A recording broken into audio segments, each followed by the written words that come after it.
I'm Grace Boyle. I'm the founder of the Feelies and one of the directors, the multisensory director of the Munduruku experience. That we are sensory beings and we're constantly taking in information through all of our senses that affect our perception.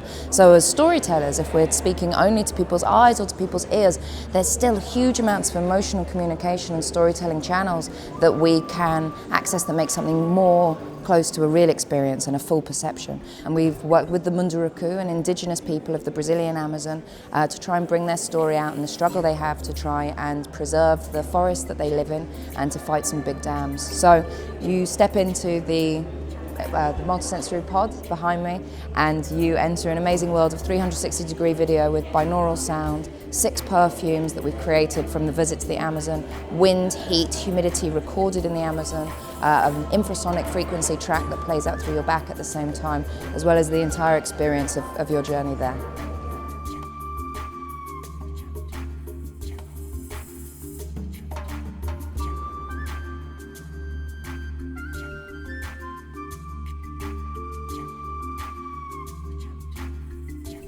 Well, the idea about the project has always been to try and build a bridge between urban and rural areas, and this is a challenge that, I used to work for Greenpeace. It's a challenge that is facing them all of the time. How do you take an environmental or a social story from inevitably a faraway place and you bring it to an urban audience? Because I grew up in London, I'm a very urban person. It can be difficult to understand emotionally the beauty or the value of somewhere that's so far away from you geographically.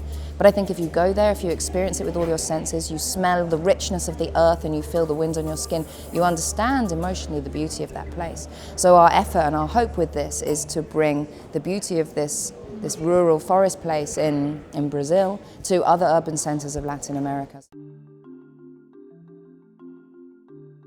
We have a lot of reactions from people, particularly about smell. It's actually very interesting because it's one of the few things that I think increasingly virtual reality and in documentaries is embracing haptics and haptic feedback and things like that.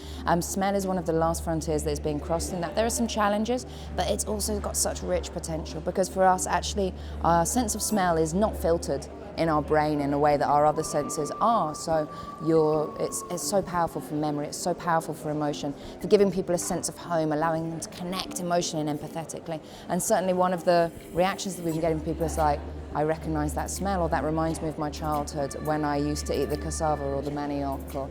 And so that's been wonderful. So I'd be excited to see smell really be able to come and take its place amongst the other senses, particular as immersive documentary moves forward.